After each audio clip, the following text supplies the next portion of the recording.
Cannabis sativa is the name of the plant, and the mildest form of drug that can be prepared from it would be marijuana. Smoking the soul-destroying reefer, they find a moment's pleasure. Well, it makes me feel very nice. But at a terrible price. It also gives me a sort of peace of mind. The suppression of the use of marijuana. There's no reason a plant should be illegal. And of the forces lurking behind it. I don't need to medicate with pharmaceutical drugs that make me feel nauseous or sick. Are the most important job this department is now engaged in.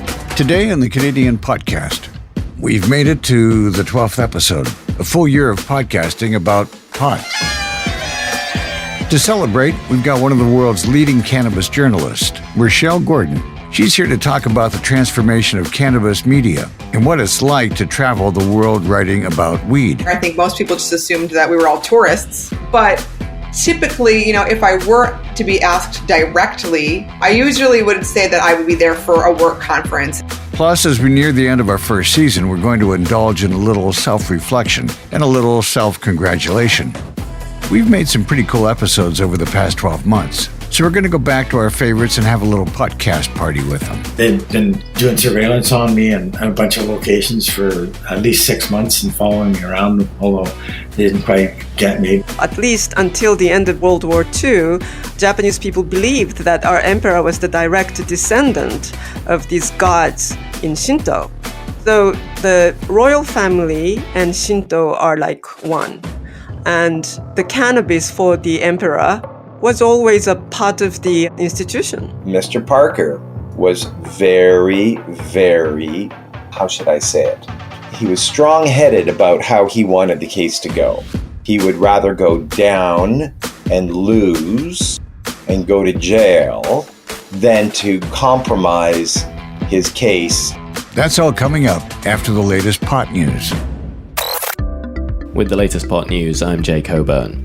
It's now 5 years since the legalization of cannabis in Canada. A paper from the Canadian Medical Association journal has studied the effects of ending prohibition. 2/3 of adults now get their cannabis from legal sources in Canada, and adult use has risen by 5% from 22 to 27% since pre-legalization. There has been a small rise in the number of hospitalizations related to cannabis in the later, most recent part of the study. The paper's lead author, Daniel Myron, called the effects of legalization an unfinished story. In British Columbia, a retired RCMP officer has sued a bar for refusing him service after rolling a joint in the establishment. This is the third time Robin Hayes has done this with a third bar, and it's the third time he's won too. Hayes has a prescription for cannabis. He's been diagnosed with PTSD. He had showed the pub's manager his prescription, but was still barred. Hayes was awarded $10,000 at a tribunal. 1 year after the first legal cannabis was sold in Thailand, the country's government has signalled they're going to rein in recreational use. The newly appointed Prime Minister has declared that he only believes in medical use of cannabis. Cannabis was legalised in Thailand in 2018, and dispensaries started opening around 2022. But the latest cannabis law to be drafted sets stronger laws against smoking in public. The update aims to keep children away from the rapidly developing Thai cannabis tourism industry. That's the pot news. I'm Jay Coburn. Cannabis media has come a long way. There used to be a few publications like the High Times, which started in 1974, but they weren't really taken seriously by the mainstream. They were part of the counterculture. They were writing about an illegal drug after all. But as cannabis has drifted into the mainstream, so too has its media. The New York Times has a cannabis reporter now, and a plethora of new cannabis media has sprung up, including our own sister site, Western Buzz. One of those websites is GreenState.com, and they're owned by Hearst Communications. If you don't know Hearst, you definitely know their brands. They're ESPN, Harper's Bazaar, Men's Health, Elle, Esquire, and a really long list of magazines, newspapers, and TV stations. So they're huge, and they're mainstream. And we have one of their top cannabis journalists on the show today. My name is Rachelle Gordon. I'm the editor of GreenState.com. We're a cannabis lifestyle website. Rachelle Gordon has traveled the world reporting on cannabis. I've written for all types of niche publications, including High Times, Cannabis Now, Beard Bros, MG, Skunk, you name it. I've probably written for them. Our producer, Karen Habashi, called Rachelle to talk about life in cannabis media. They started with Rachelle's accidental entry into the industry. I actually used to be in education, and I ended up having a little dust up with regard to cannabis and ended up leaving that line of work. And I was fortunate enough to find work writing as a side hustle. And then legal cannabis started happening, and I started finding work in legal cannabis. And now I've been blessed to be able to be one of the foremost writers on the subject. And it's been a really amazing journey. I never could have dreamed that I would have a full-time job literally writing about cannabis. It's been really cool.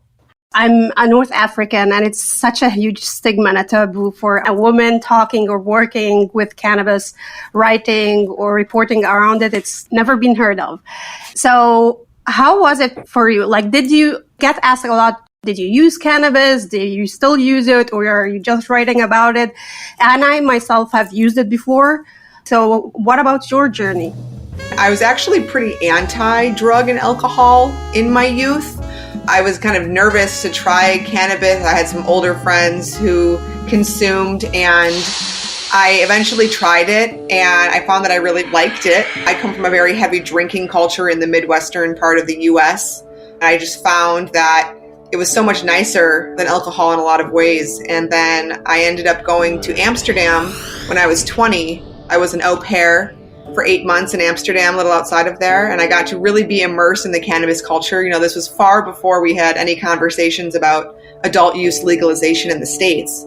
So that really just solidified my love of the plant. And as I've grown older, my consumption has really changed. I used to be a very heavy consumer, and now I'm a lot more intentional. I'm consuming a lot more CBD. I really like to do a mixture of CBD flower with THC flower. I have anxiety, and for me, unfortunately, THC doesn't always help. I've been doing a lot of CBN gummies as well, and I find that's really fantastic.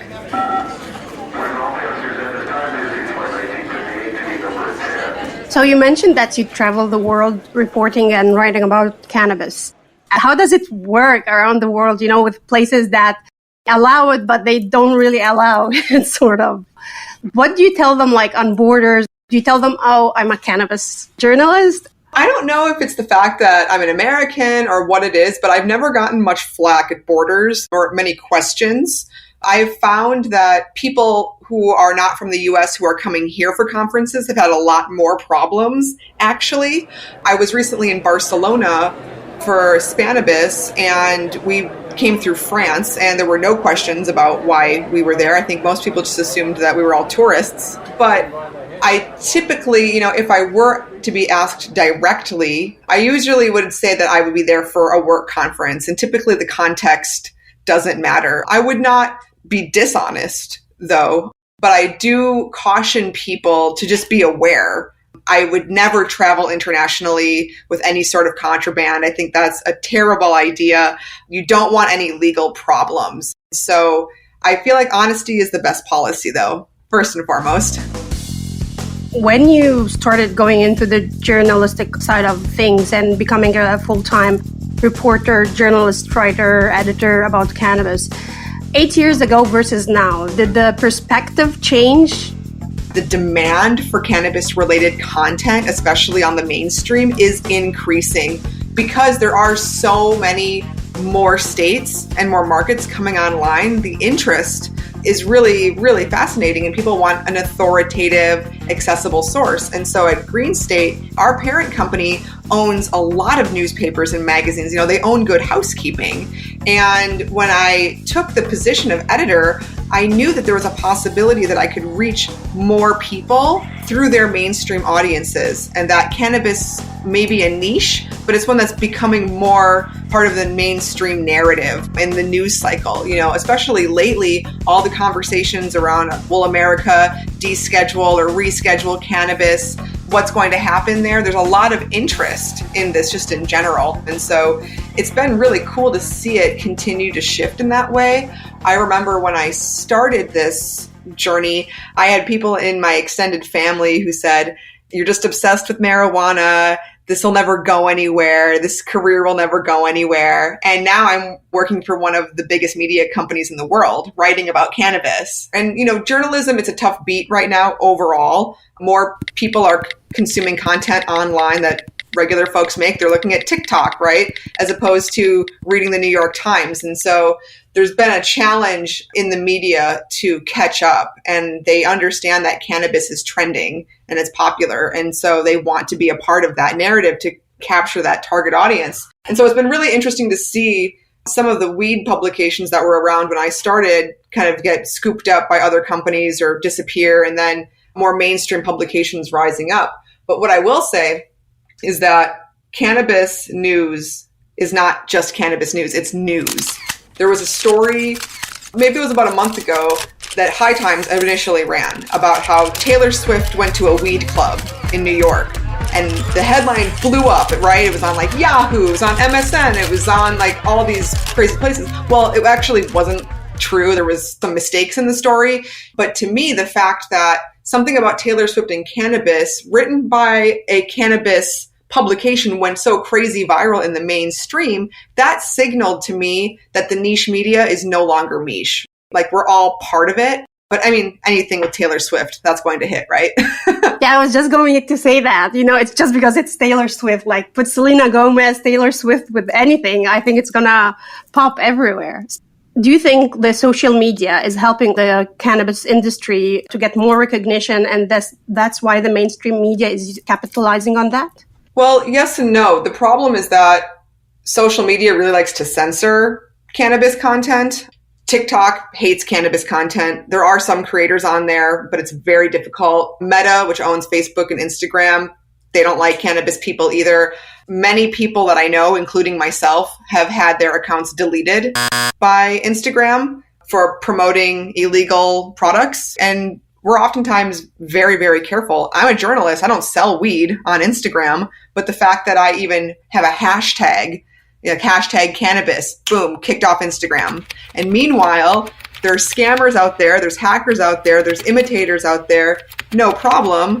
But I put a pot leaf in a photograph and I'm censored. And so it's been a really big challenge, especially for cannabis brands who are trying to get through to the audience and reach people, because we're constantly being censored. And so, and for content creators, that's our bread and butter. And so to not have those crucial platforms to share our message, it's really frustrating sometimes.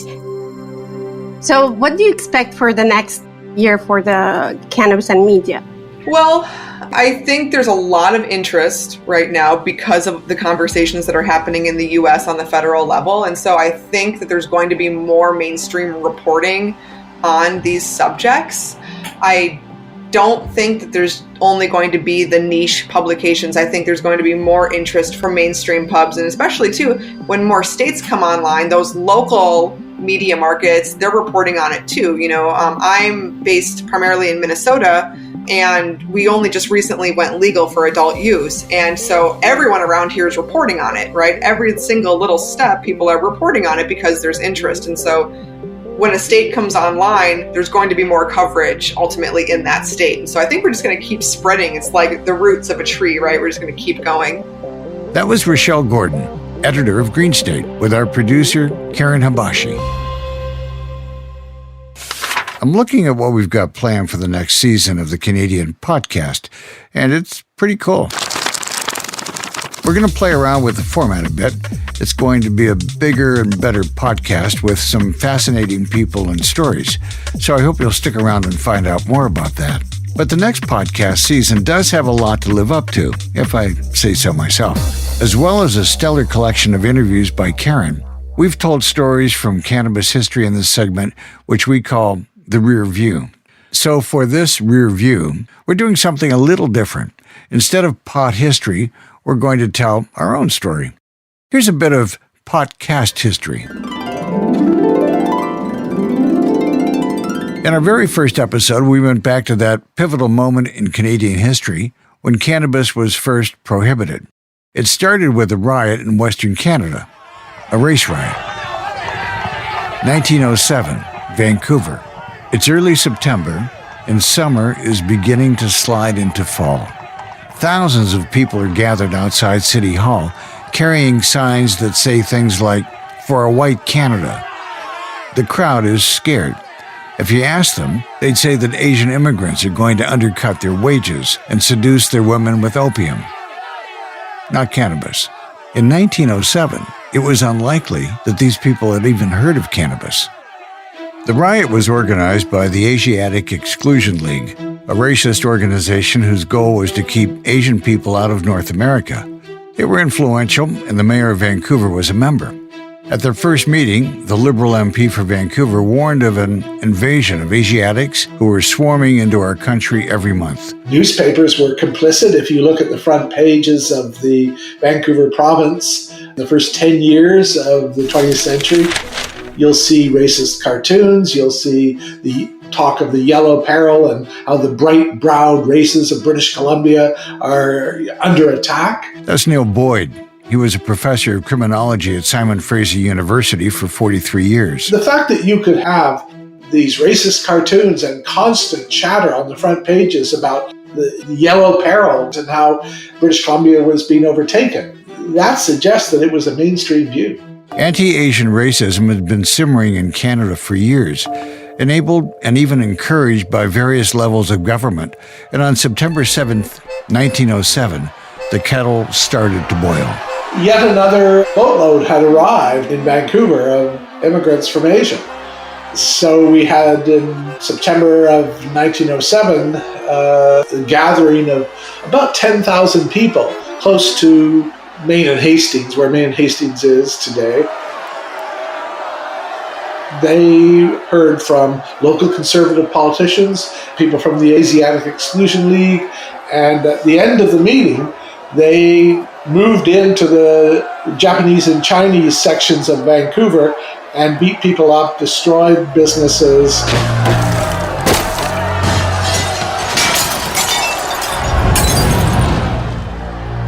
The rioters did massive amounts of damage to Asian-owned businesses, and the federal government, still allied with Japan by British association, had to respond. There would be compensation for businesses affected by the riot, so they sent this man to investigate those compensation claims. I have only one wish, which I believe you will all share. When human personality will be regarded of greater concern than wealth or property or power, however great. William Mackenzie King, eventually Canada's longest-serving Prime Minister and a champion of Canadian independence. But in 1907, he was a Deputy Minister for Labour. So, how did compensation claims after a racist riot lead to cannabis being banned in Canada?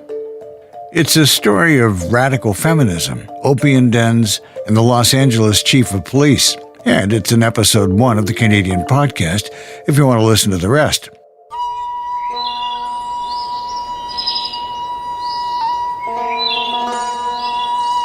In episode 2, we dove into the myth of the Hashisheen and whether the word hashish really did come from a legendary group of desert assassins in the Middle Ages. That really was a wild ride through medieval misinformation and digging through historical lenses to figure out who was telling which story and why. If you want to check that one out, head back to our feed and take a listen. Then in episode 3, we got in touch with a man who changed Canada, Aaron Harnett, the lawyer who got the federal cannabis laws fully overturned in Canada. He was just 5 years into his legal career when he scored his big win. It launched my career, and there was something kind of cheeky about speaking with this BBC reporter with his Tony accent and his serious-minded questions, all the while sitting in bed, drinking champagne, and having a big smile about it all. Aaron had met Terry Parker, a man in his 40s with serious epilepsy who used cannabis to treat his seizures. He'd been living with life-threatening epilepsy since he was a child.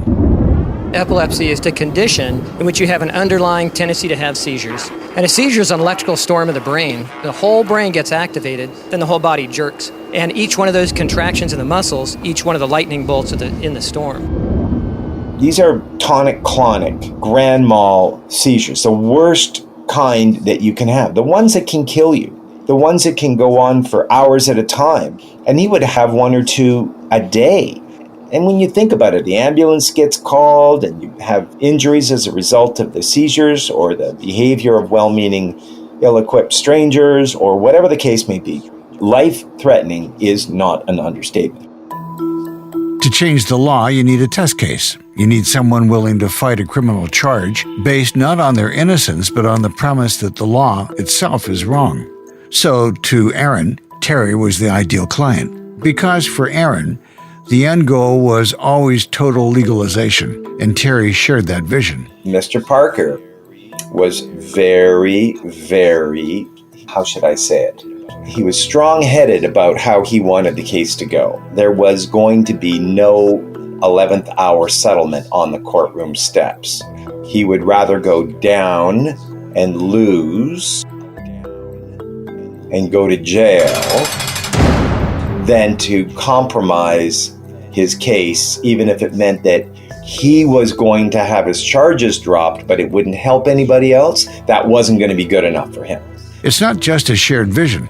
The facts of Terry's case made him the perfect defendant to challenge the law's validity under the Canadian Charter of Rights and Freedoms. I realized that he had gone through all of the scientific testing that other cannabis patients had not done. He had been involved in a program at the Addiction and Research Foundation that tried synthetic THC on his condition and found it didn't work.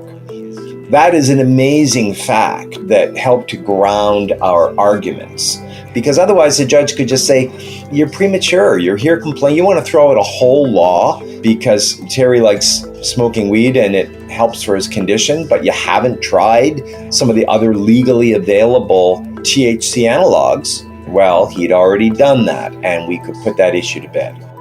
There's no question that Terry was guilty of what he was accused. He did grow cannabis. He did possess cannabis, and he did hand it out to other people. But that's not the point, and it's not Aaron's argument. Aaron and Terry are eyeing up cannabis regulations, and they're going right for the jugular. It's not Terry on trial. It's prohibition.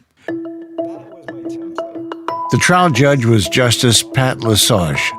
Aaron says he was the perfect judge for the case. Compassionate, progressive, and fair. But Aaron still needs to build an argument. He starts with abortion in the Crown versus Morgentaler. That was my template, because in Morgentaler, you had a law that had overbroad effects.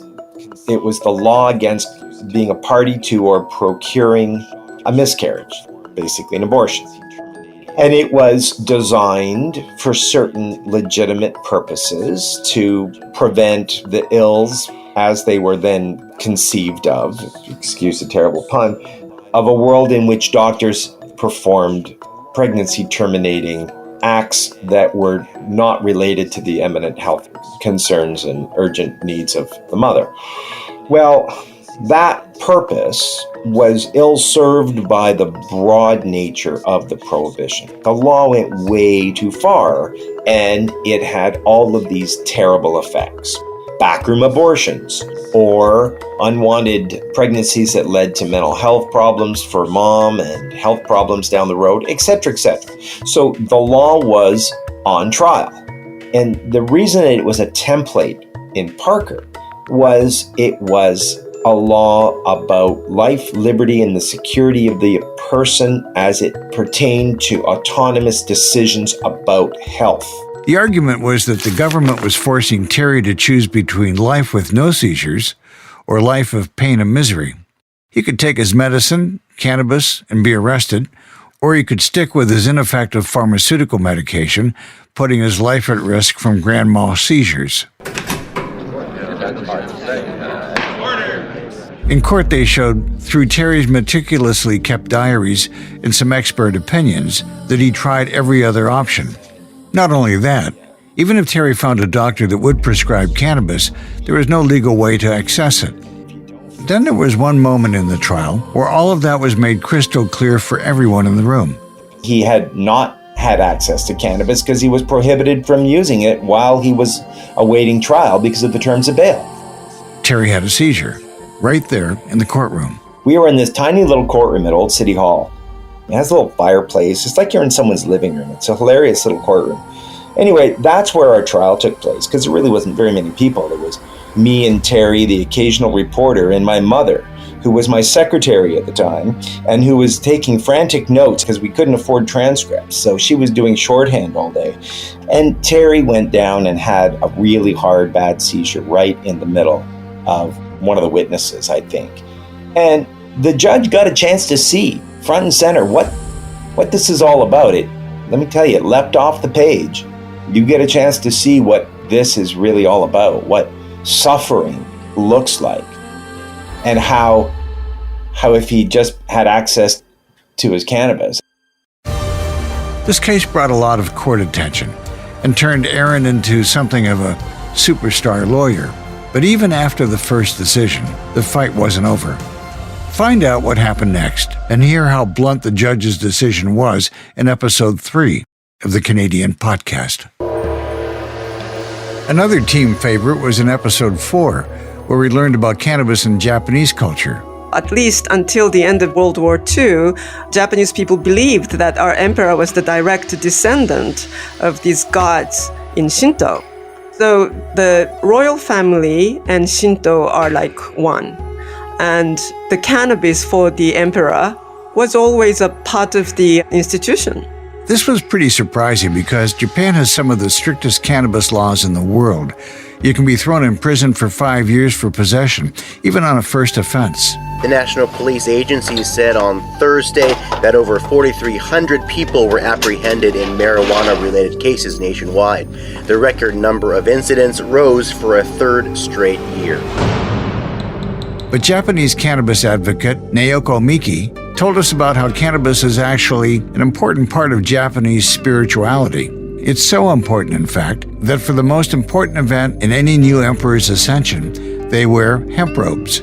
It's known as the Great Thanksgiving. For that, they need fiber cloth. It's like an offering of 2 sets of rolls of cloth. One is silk and the other is hemp. Shinto is the dominant religion in Japan. It's a set of indigenous shamanic beliefs combining nature and ancestor worship. Shinto priests wear white robes made of hemp, fiber from cannabis plants. In Shinto, hemp is a sacred plant, which symbolizes purity. Hemp isn't just used in once-in-a-generation imperial rituals. Over 2/3 of Japanese people participate in Shinto practices. Nearly every Japanese town and village has a Shinto shrine. So if you go to any Japanese shrine, there's a rope. It's twisted and made into a thick, big rope that hangs in the front of the main building, which is to ward off evil spirit and make the ground sacred. So that's called shimenawa, and every shrine has it. And also there's a big bell that people ring to make a wish for the gods that this particular shrine is enthroning. And the rope that you use to hit the bell is also made from hemp. And the Shinto priests use various tools to purify people and give blessing. That's also made from hemp. Hemp is everywhere in Shinto practices, but cannabis, which hemp is made from, is banned. So, how did that uncomfortable dichotomy come about? It's partly because of the U.S. and World War II. Check out episode 4 of the Canadian Potcast to learn more. I'm going to skip ahead a few episodes now to episodes 8 and 9, where we had a story so wild, so grand in scale, we had to spread it across 2 episodes. They'd been doing surveillance on me in a bunch of locations for at least 6 months and following me around, although they didn't quite get me. Don Briere ran Weed, Smoke, and Gift prior to legalization over 30 gray area dispensaries across 6 provinces. Don's life has been pretty incredible. Famously, he opened the first non-medical cannabis storefront in North America back in 2004, 14 years before legalization. Meanwhile, a Vancouver store is creating a huge controversy. tonight by selling marijuana over the counter to anyone who walks in and wants to buy some. The Decline Cafe on Commercial Drive. He opened that store while still on parole for another crime, though. We had over 30 operations, and basically we had a clip every day. So we were producing a lot of cannabis. He started out as a logger and a steel worker before a motorcycle accident put an end to those careers. So he got into the alcohol industry. I was involved in that for 10 years, and it was something that I didn't like doing. It was a night shift thing and just on and on. So I got into cannabis because I've been consuming cannabis for many years, right? And I just started with a couple of light bulbs in my friend's basement growing some weed. It was a learning process, and there wasn't a lot of ways to find out how to grow. There were some books around, so we got a hold of them. We fumbled our way through there and just started growing weed. We were reasonably successful. People wanted more and more. Don's budding business quickly outgrew his friend's basement, and they started picking up more properties with their profits. Soon they were growing pot in detached houses, basements, and warehouses all around southern British Columbia. The operation grew in size and in numbers. After about 6 weeks, it started to look like it's harvest time. And then after that, basically you have a clip crew come in, usually 8 to 10 people, and they would just start chopping down the crop. It'd take maybe 8-10 hours.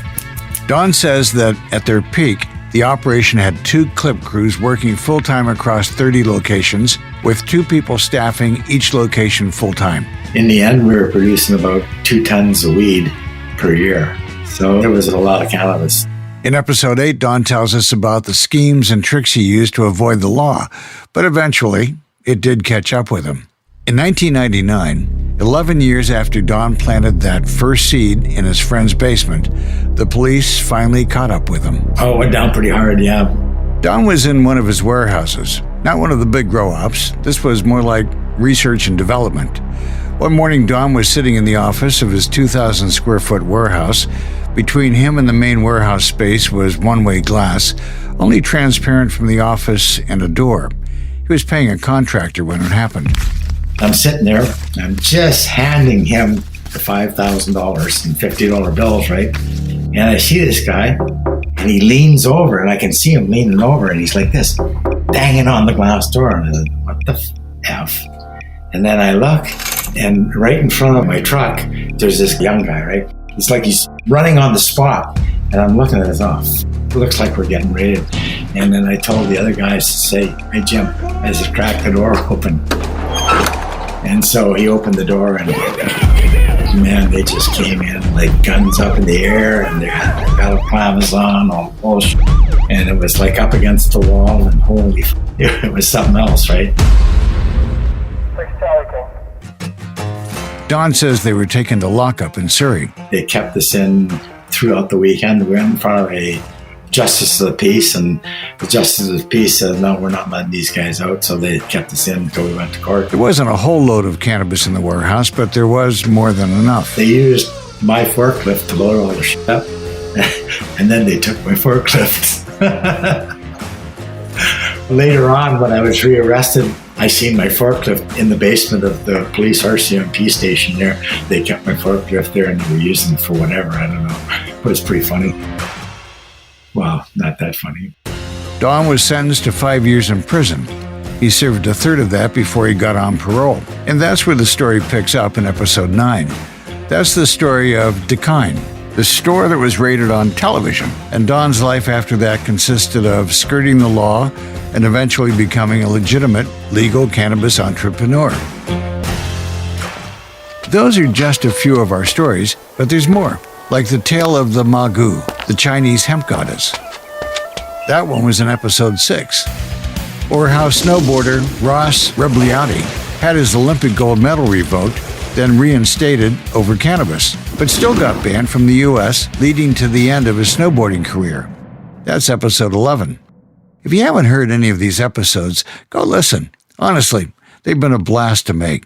I gotta admit, it's pretty awesome that we have a team of people here who get to research, write, and do interviews about cannabis.